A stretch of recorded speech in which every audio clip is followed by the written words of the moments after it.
When you spend like enough time looking at economic data, you start to rely on certain universal rules. Right.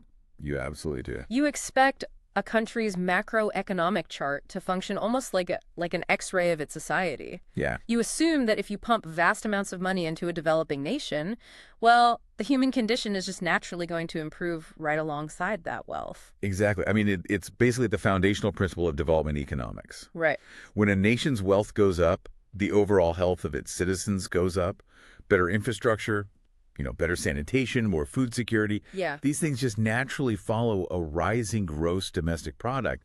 It is supposed to be a deeply, deeply reliable correlation. But every so often, you step into a specific reality where that X-ray machine is just completely broken. Oh, shattered. Yeah.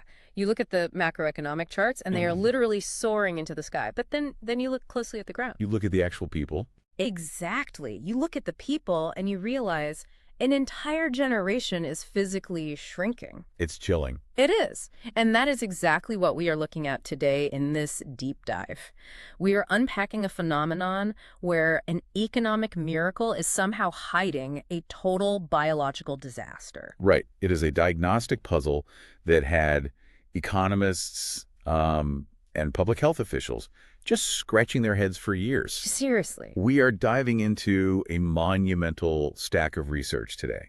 This was spearheaded by top researchers from Harvard and Northwestern University. Yeah, they basically treated this like a transnational murder mystery. It's the perfect way to put it. It was a situation where the biological health of millions of children simply did not match the economic reality of their country. So we're going to walk through this massive data stack to figure out how ancient cultural traditions can just completely hijack modern wealth. Prepare yourself. Yeah, because I promise you, by the time we get to the end of this deep dive, pretty much every assumption you currently hold about money, about genetics, and about health, it is going to be completely shattered. Absolutely shattered. You are going to see how some of the most invisible forces in our lives can literally dictate our physical reality.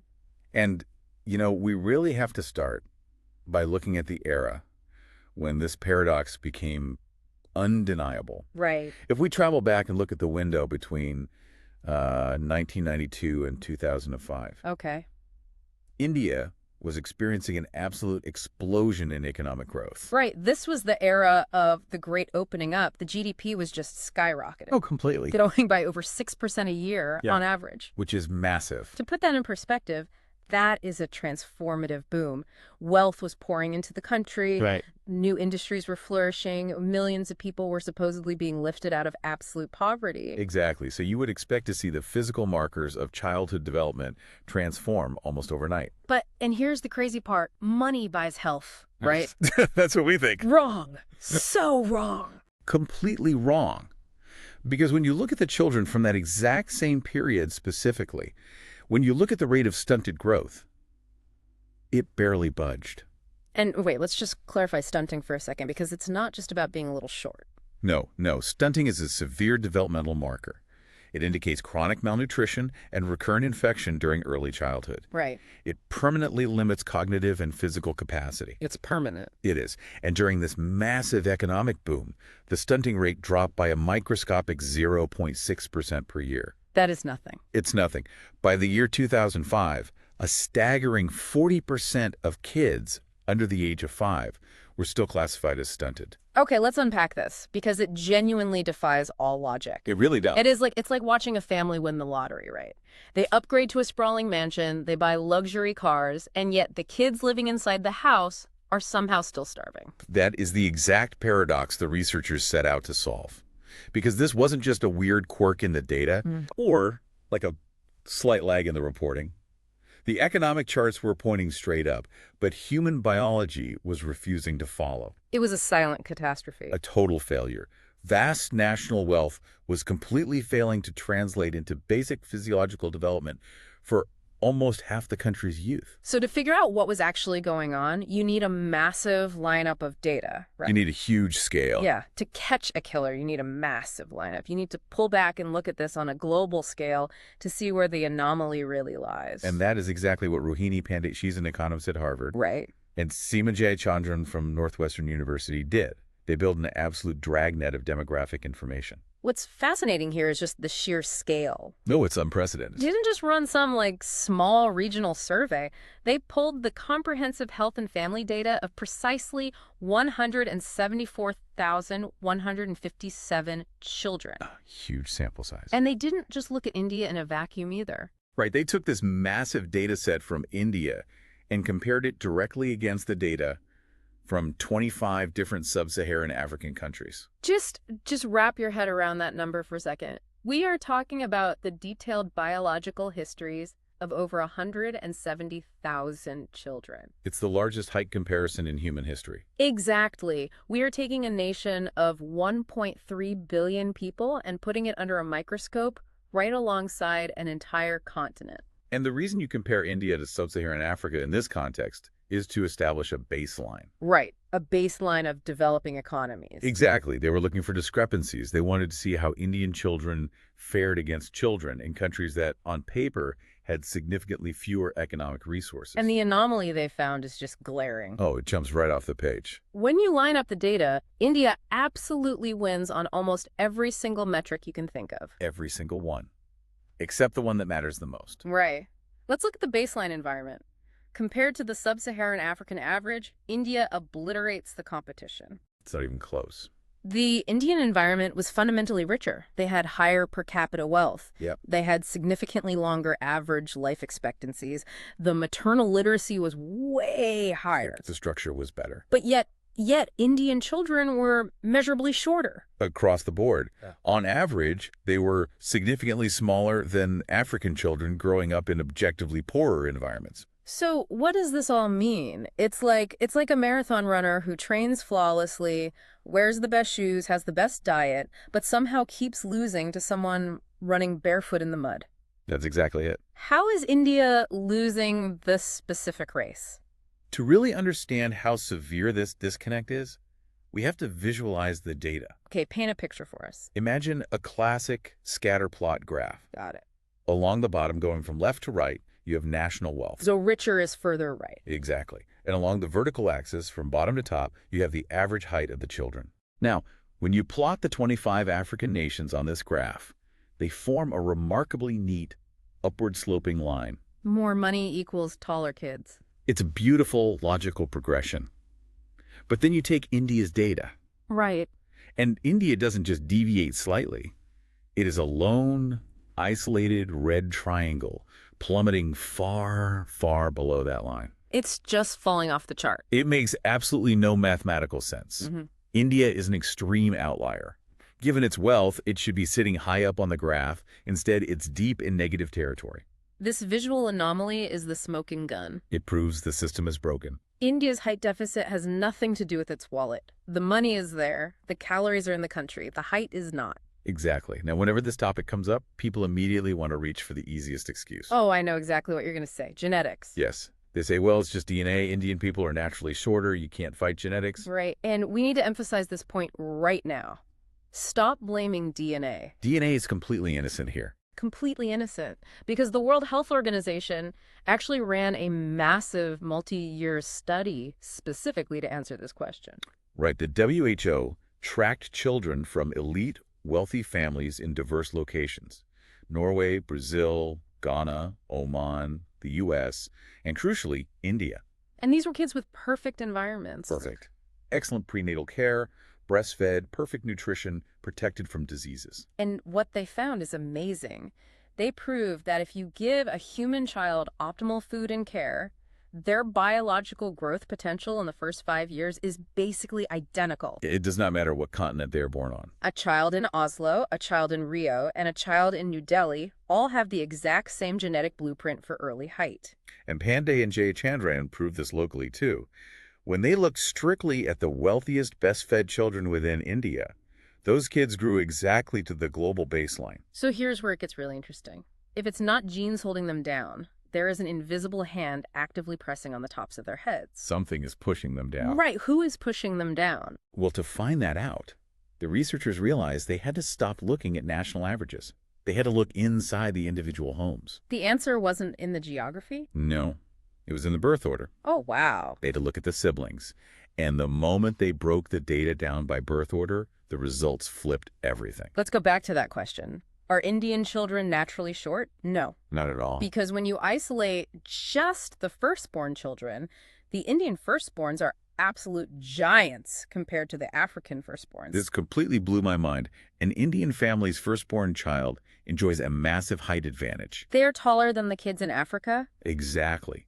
They are thriving. They are capturing all the benefits of that superior Indian infrastructure. So this proves the height potential exists. The tragedy isn't about being born in India. The tragedy is about what happens if you aren't the first in line. Because that golden ticket expires. It expires so fast. The moment baby number 2 arrives, the dynamic shifts violently. We call it the cliff drop sibling curse. Let's look at the data for the second child. Okay. When an Indian family has their second baby, that child's height drops below the African average. The firstborn advantage is instantly wiped out. Instantly. And it only gets worse. By the third child, The height plummets off a cliff. the gap widens drastically. But wait, let's play devil's advocate for a second. Sure. If I'm listening to this, I'm thinking, well, obviously later children are shorter. Large families are generally poorer. If you have 5 kids, you split the paycheck 5 ways, so everyone gets less food. Right. It seems like basic economics. Exactly. How do we know this isn't just large families being stretched thin? That is the exact critique any rigorous economist would raise. So the researchers used a brilliant statistical technique. They completely eliminated poverty and family size as excuses.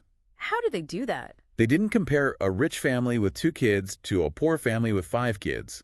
They looked at siblings sharing the exact same mother. So even under the exact same roof? Exactly. The same mother, the same household, the same bank account.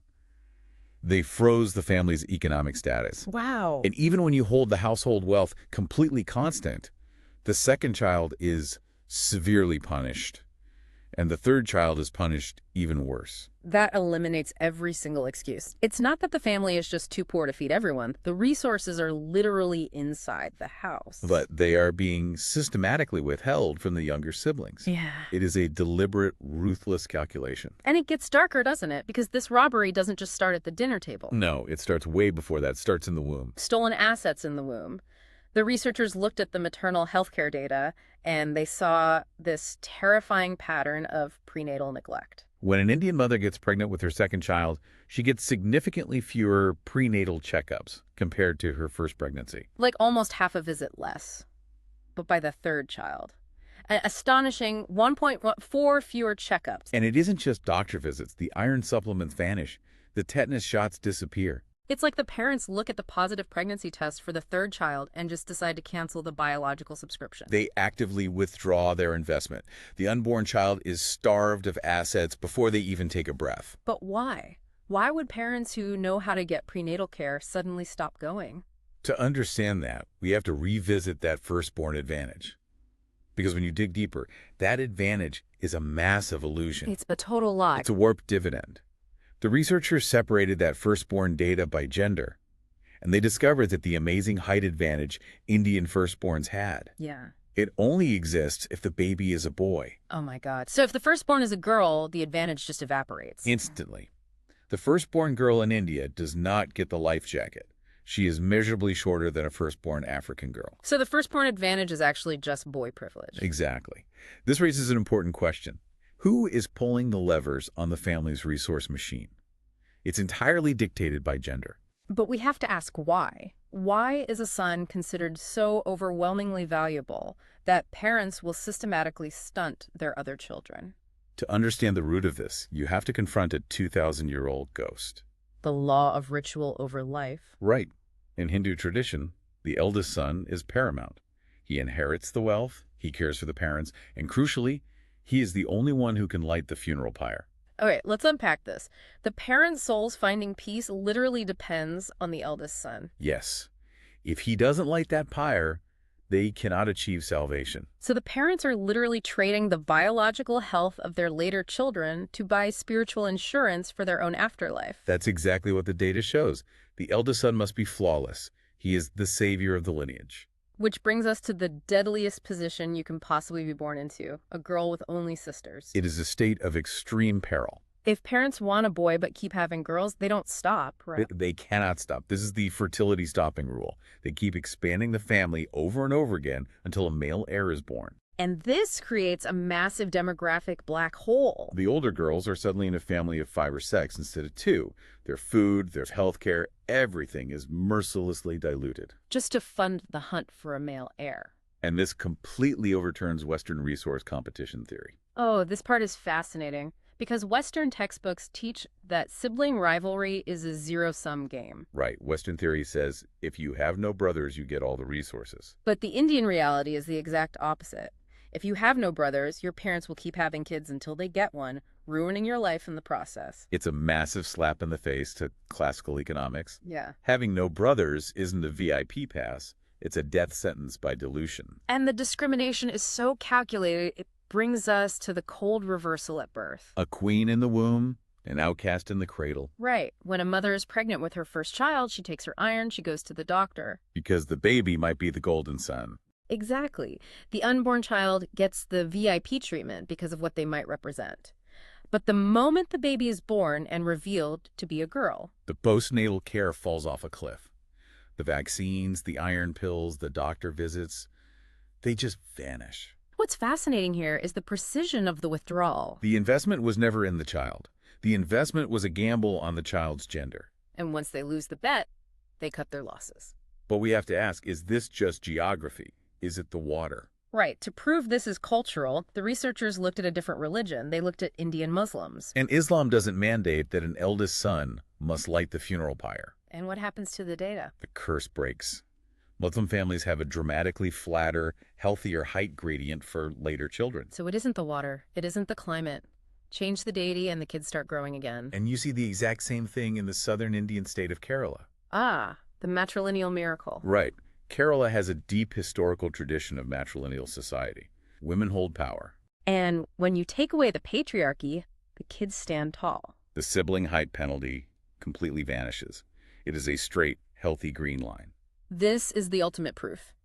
The shrinking of Indian children is entirely man-made. It is a cultural chain, not a biological one. But of course, critics push back. They bring up the weak survivor bias. Oh, right. They say, maybe Indian healthcare is so good that sickly later-borns survive, and that lowers the height average. Nice try. But the data destroys this. Absolutely destroys it. Because if that were true, infant mortality for those later kids should be really low. But it's not.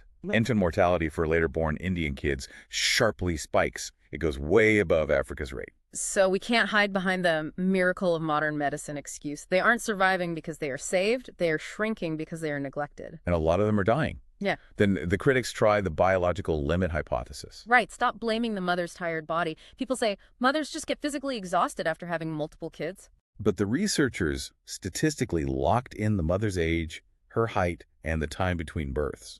And did the height drop off for later kids change? It didn't change a single bit. The numbers are incredibly cold. It isn't physiological exhaustion. It is calculated, cold-blooded parental decision-making. Which brings us to the illusion of poverty on the husband's plate. Oh, this makes my blood boil. It's infuriating. People assume that when the family expands, they all get poorer, so the pregnant mother can't get enough food. Right. The data shows her food quality plummets. She stops getting dairy and vegetables. But the researchers looked at the father's plate. And his nutrition didn't drop at all. Not at all. While the pregnant mother is starved, the husband is still eating meat. The ship isn't sinking. The captain is just locking the crew out of the pantry. The wealth is there. It's just being violently hoarded. And here's the ultimate horror. The cultural ghost that wealth cannot save. People think money cures prejudice. It doesn't. It weaponizes it. If you look at wealthy Indian families, the height drop-off for later children is actually steeper and more violent than in poor families. Wait, really? The rich kids fall off a steeper cliff. Yes, because wealthy families have the resources to perfectly manipulate their family size. They can afford to obsess over the golden son. They sacrifice the human capital of their other children with devastating efficiency. The modern wealth just lets them execute the ancient bias more perfectly. Wow. We started this deep dive with a missing GDP link, and we ended with a 2,000-year-old funeral pyre. It's a staggering reality check. And it leaves us with a provocative thought. Look around your own modern life, your own country. Yeah. How many data points in our salaries, our health, our technologies are secretly being steered by ancient cultural ghosts we refuse to look at? What invisible chains are holding you back? It's something to seriously question the next time you look at obvious data. Thank you for joining us on this deep dive.